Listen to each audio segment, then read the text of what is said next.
team will step forward, and she'll also guide us how the declaration will be handed over before we go to the Q&A.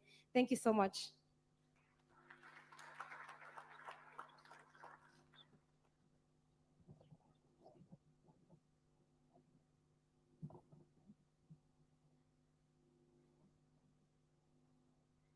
Your Excellency, from my reading of the Youth Declaration, some of the highlights that they are putting across in terms of proposals is calling on stakeholders to establish the Assembly as the principal forum for consolidating and coordinating youth engagement in climate governance in the continent and beyond.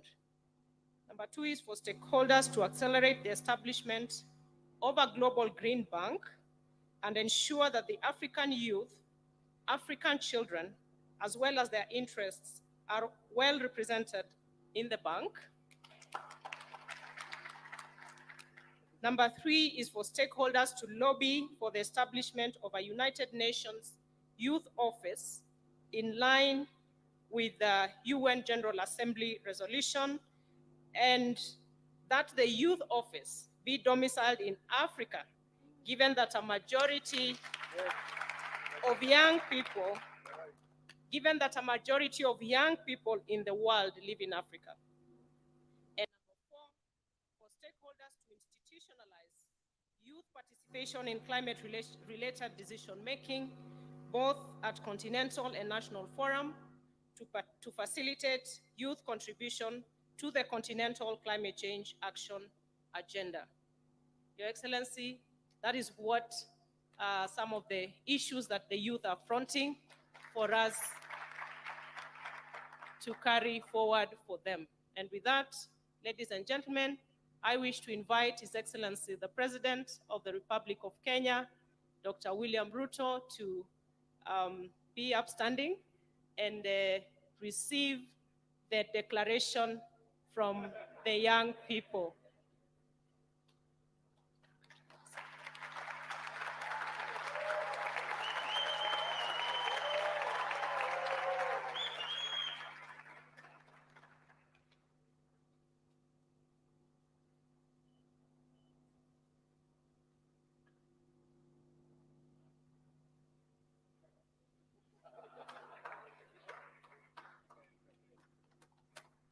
Your Excellency, sir, if you don't mind, if you can just stand in the middle and we take a group picture with them.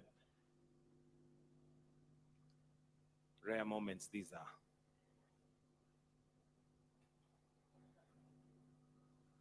Feel free to get a little bit closer so that we're able to fit into the frame.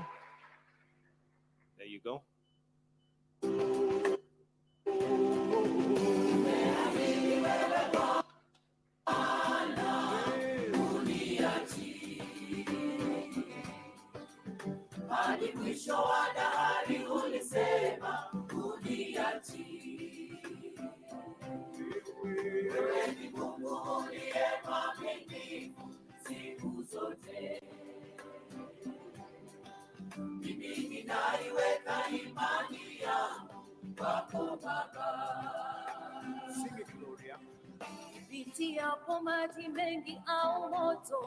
Thank you, Secretariat. We may proceed to take our seats.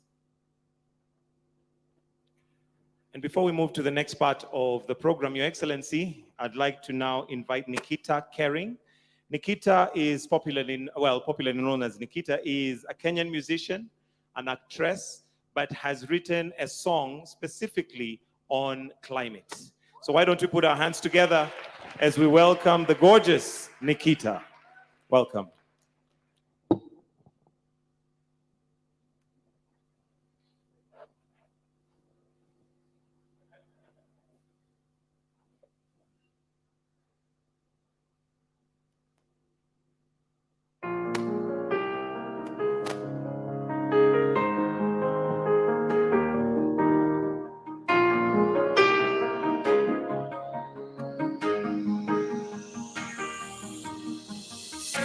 Years are going, and only we can make a real change.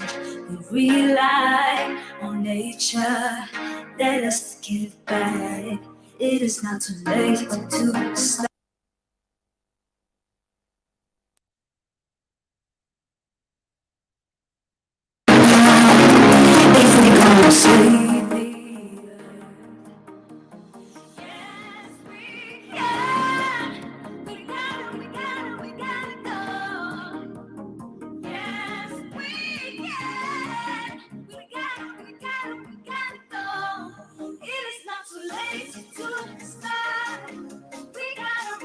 reverse the harm. But we got to act right now.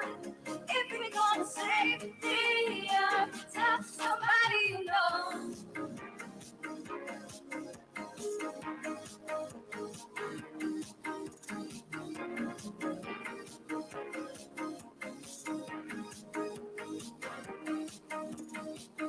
The trees are going, but I know we can hit one many ways.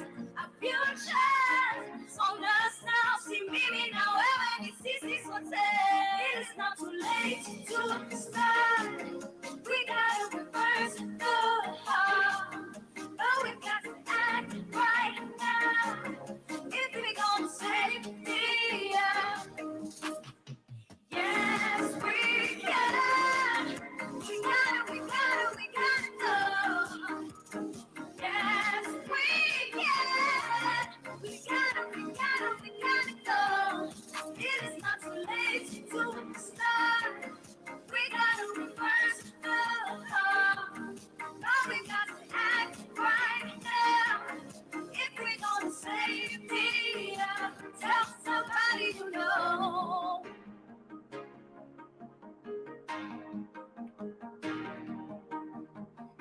Tell somebody you know. Ooh.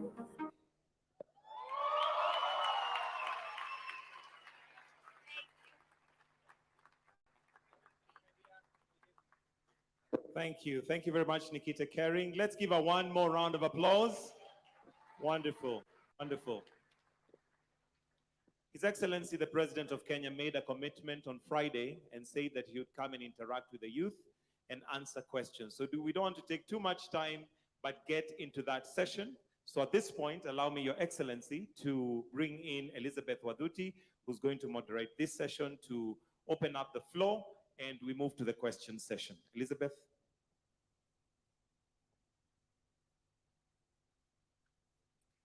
Thank you so much, Nikita. I think, Your Excellency, when we were trying to get a slogan for ICA, I think yes we can is that slogan that we can adopt from now. So I just want to start this session in a great way. When I say ICA 2023, Your Excellency, ICA is the African Youth Climate Assembly.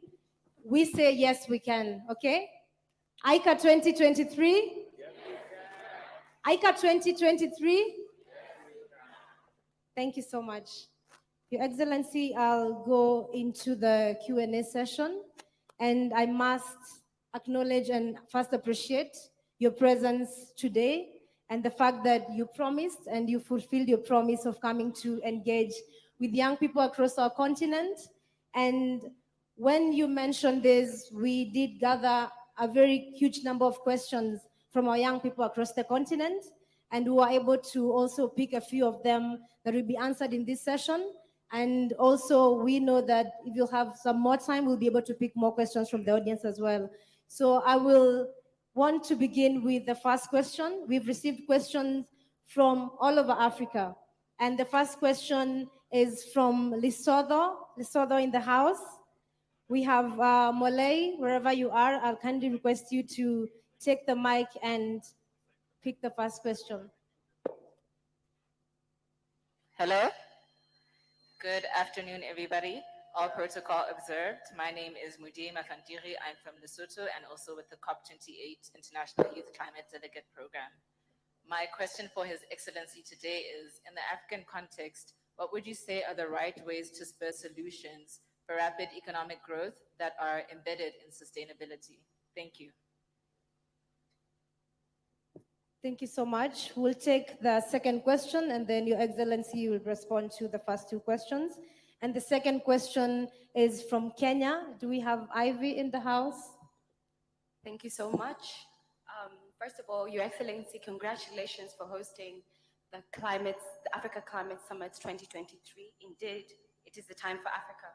Your Excellency, my question is, being a champion in the agricultural sector and also the green economy at large, what strategies have you endured in your chicken farming for the past 20 years that you can actually share with us those strategies that are in line with the climate challenges that we're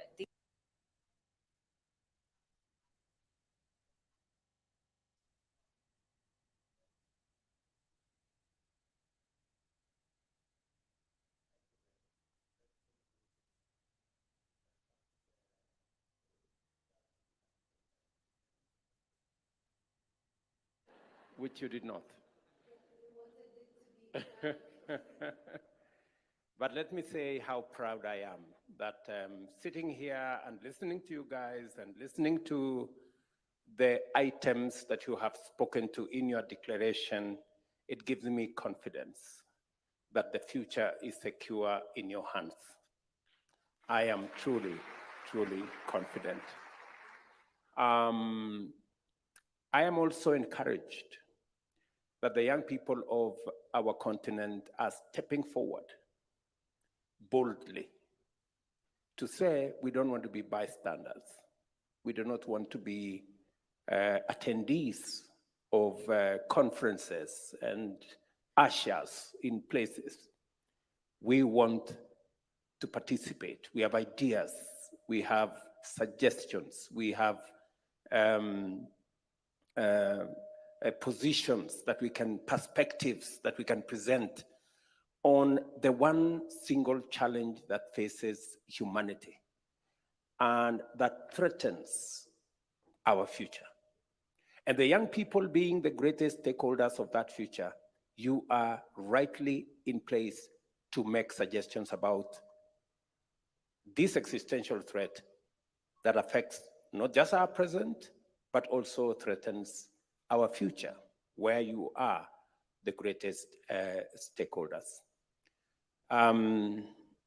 My good girl from Lesotho has asked me, what are the things that we should be doing in a way that also makes sure that our climate is sustainable? Let me give you maybe 3 perspectives. Agriculture and food production. That is a space where we not only have competitive advantage in Africa, but it is a space that we have great opportunity to create jobs, to create enterprise, and to create wealth. My good brother Adesina will tell you that 65% of the world's arable uncultivated land is in this continent. It presents one of the biggest opportunities for us as a continent to double our cereal production, to deal with the challenge of hunger, but to also use it to drive agro-processing, value addition, manufacturing that would then create jobs for our young population in our continent. And we are very proud that of the 1.4 billion people in this continent, our median age is at 19, meaning that this continent has the largest number of young people anywhere on the globe. And these young people need jobs. And we have the resources and the opportunities to do it. So, as we are doing in Kenya, we are investing in the space around agriculture. You've heard my sister from Kenya saying that it is one of the areas that I am pushing real hard because I can see opportunity, not just for us as a country to be food secure, but I also can see opportunity for creating jobs. They will tell you in Kenya that we are now expanding markets. We are expanding county aggregation and industrial parks, where we want to use our agricultural produce to create value, to create jobs in the agricultural industrial parks, to create value through value addition and agro-processing and manufacturing that would not only enhance incomes for our farmers, but create opportunities for employment for our young people, create opportunities for enterprise in agricultural products, and also create opportunities for export. I'm just giving you one example. Second example is in the space around what other opportunities can we leverage in terms of smart cities, green development. How do we, in a very sustainable way, have settlements that do not compromise on pollution? We have huge pollution coming out of cities. We have huge threats to polluting the air, polluting the environment that come from unsustainable settlements. It is the reason why Kenya, for example, is focused on a new model of housing that would only get almost 7 million people who live in Kenya today out of the slums into decent settlements with dignity, but would also give opportunity again to the young people to get jobs. It is our intention in Kenya, for example, to create 1 million jobs out of our smart housing plan.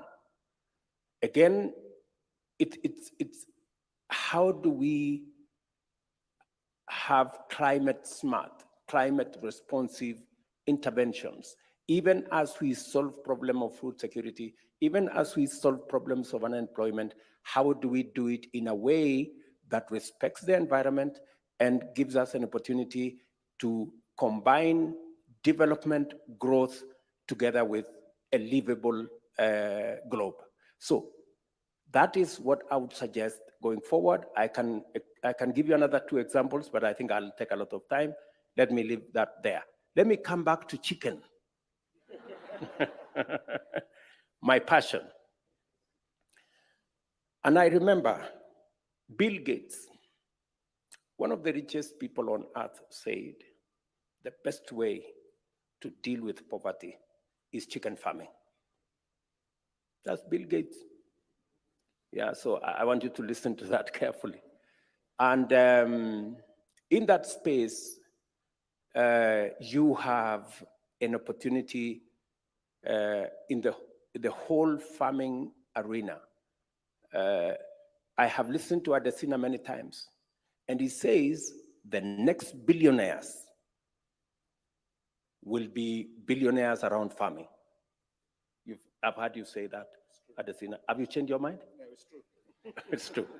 He says he still believes it is. So that is the space that not only gives us an opportunity to have a globe that is food secure, but also creates real value, real jobs, real enterprises, and real wealth, if I may say that, real wealth. So the investments are modest. The technology is available on what you need to do. The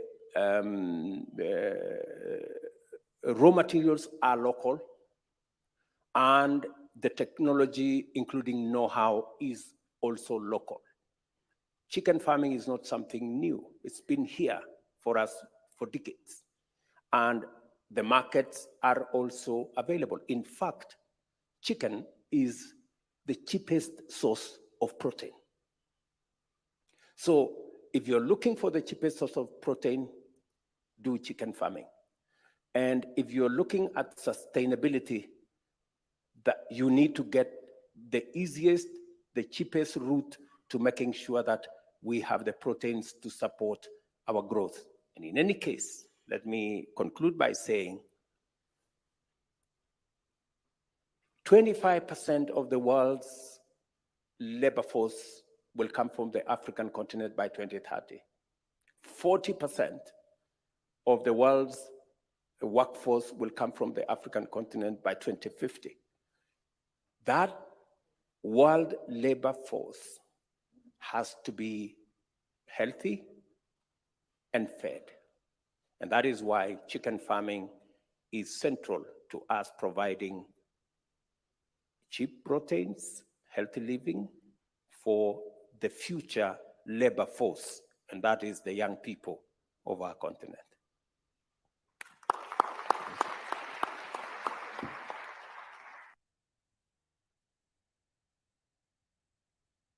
Sim, and And I will tie it up with a question from Central African Republic. We have a question.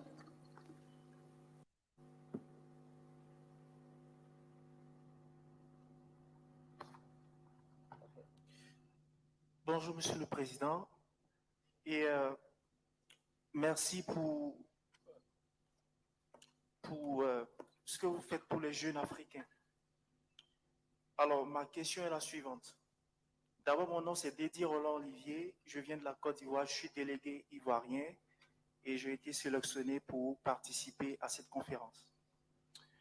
Alors, ma question est la suivante. Comment les dirigeants africains peuvent-ils faire pression pour améliorer l'accès des jeunes entrepreneurs dans le domaine de l'économie verte? Merci beaucoup. We can translate quickly, Your Excellency. So to quickly translate, how can African leaders possible to enhance access to finance and resources for young entrepreneurs in the green economy? Thank you for that translation. First, let me start by congratulating my dear brother, His Excellency, the President Bola. Please give it up for him. I think Africa needs a lot of young presidents, and I think he's a great example of that. And what you did not know, two things. He told me that coming for this event, that there wasn't going to be a formal attire, and of course, you know me that I have to come with my bow ties all the time. And so I hope you still recognize his accreditation here. It's just without a bow tie. Mr. President, thank you for that. Elizabeth, thank you to all of you and the Youth Climate Assembly for all the phenomenal work that you are doing. What many of you may not know is when the president was talking about agriculture, he and I go way, way back when he was Minister of Agriculture in Kenya. And I was then Vice President at Agriculture. We used to meet in my office very, very early. And actually, it was he and I who brainstormed and figured out how we could turn agriculture into something that could be financed by banks. And that's what led to what's called Limo Plus here, and eventually Limo Biashara. So which means agriculture is like a business. Let me start with you the first question, and I'll take the next question at the end. First is this assembly itself. This is a major development for Africa. As the president has said, we've got 425 million Africans that are between the age of 15 and 34. But that means that this is the best asset that Africa has. Your ideas, your creativity, your perspectives, your innovations, your entrepreneurship capacity is what we need to drive the economic growth. The question you asked about economic growth and development. It has to be inclusive, but you can't do it without, you have to do it with. And so the president said it, and I agree with him. You are not bystanders. You should be decision makers. Look, if you run a corporation, the most important part of your corporation are your shareholders, the equity holders in the company, right? Now, the youth are the biggest equity holders on this continent. And therefore, when we talk about economic development, economic policies, about programs and financing, we have to put the youth primarily at the center of everything that we do. Second, it's not just about talking about the youth, Mr. President. It's about delivering. I go across so many countries and I hear people say, well, you know, we're trying to empower the youth. And I'm sorry, I'm not one of those that actually believe in that word, empowerment, the way to say it. Because rarely do I find young people that come to me and say, I'm empowered. So it seems to me that those that are talking empowerment probably are empowering themselves for political reasons. For the youth. The youth need investment, period. They need a lot of finance. And financing agriculture, as the president was saying, is the fastest way to do it. Can I see by a show of hand anybody in agriculture here? Okay, not a whole lot. But I'm going to tell you, nobody smokes gas. Nobody drinks oil. Everybody eats food. So the biggest business in the world is the business of food. And as the president said, 65% of all the uncultivated arable land left in the world is not in Asia, not in Latin America, not in Europe, it's in Africa. So what we do with agriculture in Africa, we determine the future of food in the world. So I want to see those hands go up a lot, because I really believe the future billionaires of Africa will not come from oil and gas, they will come from the agricultural sector. Just to tell you how passionate we are with this, President Ruto and I attended the Heads of State Summit we had in Senegal, in Dakar, where we put together, my brother here is here, Patrick Bakwejan, that we are working together with the Global Center on Adaptation. We put together a compact on how Africa will feed itself and do so with dignity. Development is not about talking, it's about doing, and you have to develop pride. And there's no pride in telling yourself as a father, well, just go to the neighbor to go and feed your kids. No, Africa has to feed itself. It has to feed itself with dignity.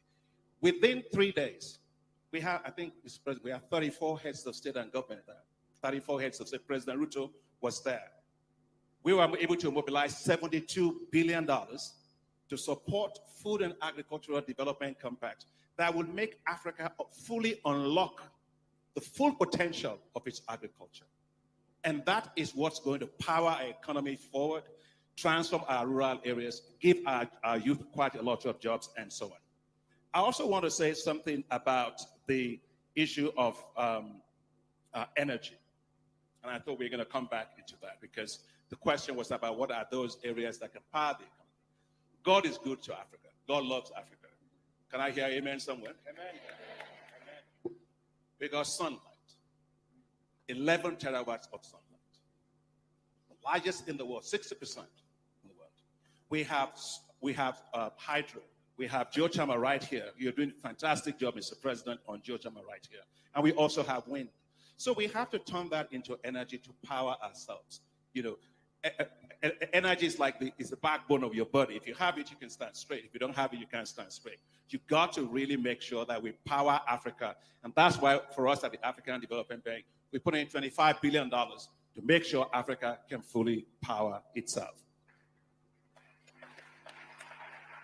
And back to the issue of finance.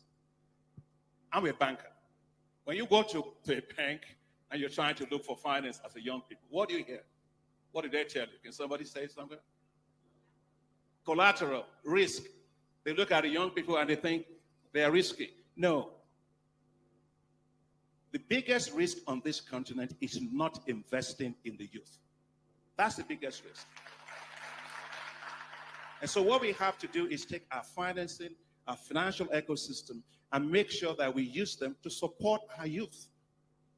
I feel sad when I see young people going to Mediterranean. For where? I don't think the hope and aspirations of Africa's youth is not in the United States, it's not in Canada, it's not in the UK, it's not in Asia, it's not in Latin America. It must be in an Africa growing well and able to support the youth. And that's why we at the African Development Bank have launched what's called Youth Entrepreneurship Investment Banks. Youth Entrepreneurship Investment Banks are new financial institutions, folks. These are not any other type of institutions.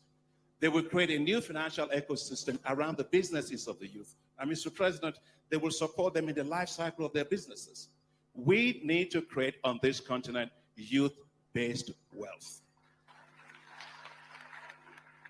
When people talk about malaria, I don't like the word poverty at all. Why must we be the museum of poverty in the world?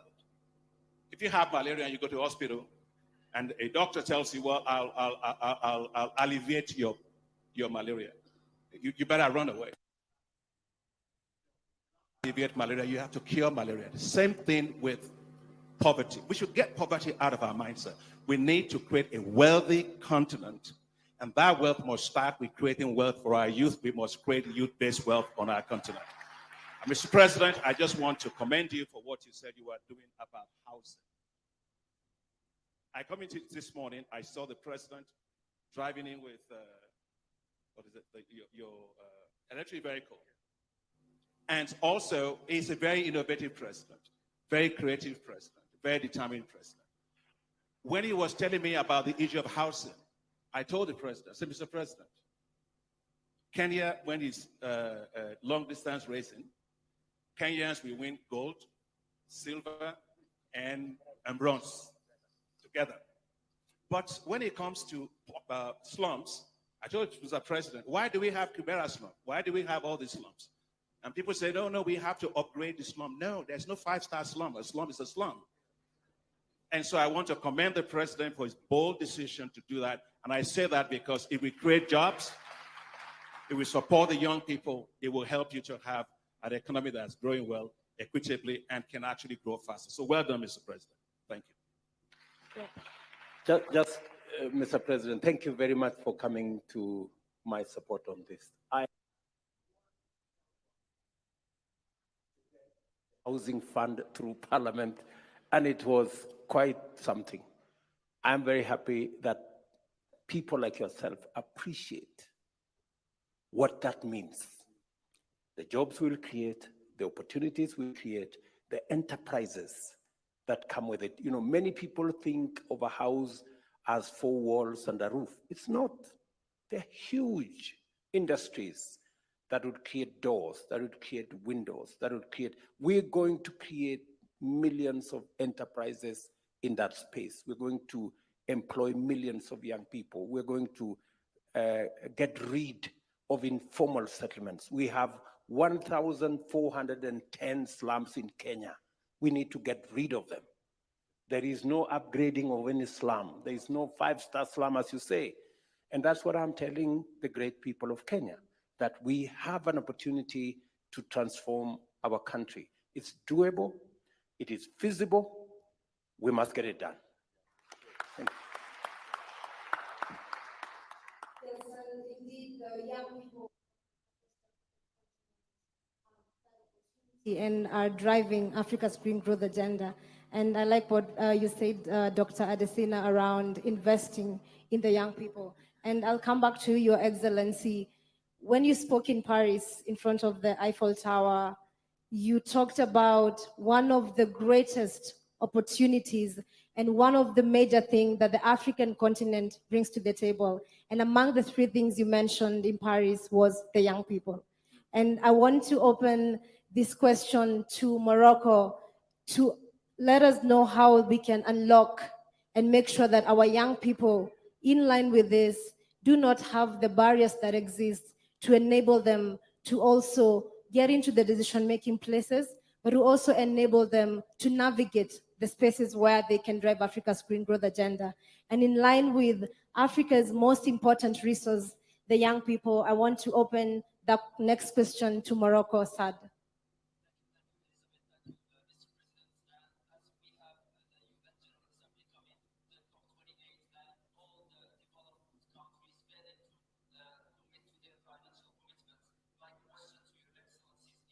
How can we mobilize international resources and support to address the increased vulnerabilities in our continent and empower our young and local communities? I invite His Excellency to respond to the question. Thank you very much for that question. I will answer it in 2 ways. Number 1 is the realization that we are a young continent. And I like what the president of the African Development Bank has said, investing in our shareholders. The largest shareholders of Africa is the young people. What must we do? We must continuously invest in the young people, number 1, in their education. In Kenya, for example, this year, we had the largest budget, 630 billion Kenya shillings, the largest since independence, to fund our education. Because that creates people, that creates a young people in Kenya who have the requisite knowledge, who can articulate their issues, who can drive their growth. That's number 1. Making sure that they are skilled. This year, we doubled the budget for our TVETs, for our technical and evaluation. We doubled the budget almost, maybe we actually increased by 70% for our universities. Again, to invest in our young people so that they are ready to tackle the challenges of the future. And number 3, what Adesina said, investing and believing in young people, not looking at them as part of the problem, but looking at them as part of the solution, not looking at them as risky, not looking at them with the eyes of they don't have collateral. It is the reason we are going to invest. We've already started the journey. We've invested the first 15 billion. We have another 10 billion this year that we are investing in making sure that young people have access to credit. The Hustler Fund in Kenya, 67% of the borrowers on the Hustler Fund are below the age of 35. The Hustler Fund today has lent 35 billion. And I saw one of the newspapers say the other day that the government, that 3 billion has not been paid. That is true. But 3 billion out of 35 billion lent, I would take another risk with the young people of Kenya. I would do it again. I would do it again. Because slowly we are turning the corner. The Hustler Fund today does not need any collateral. You don't have to know nobody. You don't have to know your village head, or you don't have to have a fat relative or a tall friend. You just need a phone and yourself. And I have kept on saying, you need a committee of two, your phone and yourself, and you have access to some measure of credit. We're scaling it up now by another 10 billion shillings. And it speaks to what Adesina was saying, investing in the ideas of our young people, investing in and believing in the young people of Kenya, as we do of the young people of this globe. And to go to the question my good friend has said from Morocco, where are we taking this into the global stage? What financing are we looking for?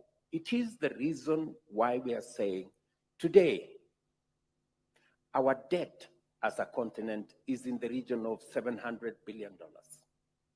We are paying every year about $70 billion in terms of servicing interest and servicing debt. Many countries are going down the route of debt distress. Already 9 countries in Africa are down the cliff. 13 are classified as high risk. Another 17 are classified as a moderate risk.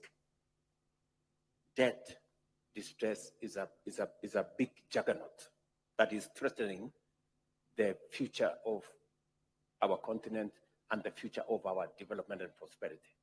Number 2, we need to think about new and design, let me say, design new financing instruments. And I'm very happy that the young people in this Africa Youth Summit 2023 have said, we need a green bank where more voices, more, those of us who are not represented in the current multilateral development banks, we are not represented at the moment, where we will be represented, where we will have a voice, where the young people of our continent, the greatest stakeholders of our continent, will have a voice. That is where we need to take this. We need to reform the current multilateral development banks, and we need to redesign a new green bank that makes sure that we have resources that not only fund our growth and green development, but it is done so fairly, it is done so with speed, and it is done so with affordable interest. In fact, I dare say, like we say in Kenya, mambo ni matatu. Number 1, it must be with speed. It takes inordinate time to access credit. Number 2, it must be at scale. Sometimes you get little monies here and there that cannot make any meaning. And number 3, it must be affordable. So it must be, number 1, it must be with speed, it must be at scale, and it must be affordable. Mambo ni matatu. Yeah. Thank you, Your Excellency. And I would like to unlock on the risk component as well. Yeah, let me say that your president represents Africa so well on the global scale. If you listen to him in Paris, we're there together in Paris, where we are talking about the need to reform the global financial architecture. It's not just, you can have a seat around the table. It's not your seat around the table that matters. It's your voice. It's the fact that your voice is respected, your perspectives are taken into consideration, and our priorities are directed to what's important to you. And I think I want to thank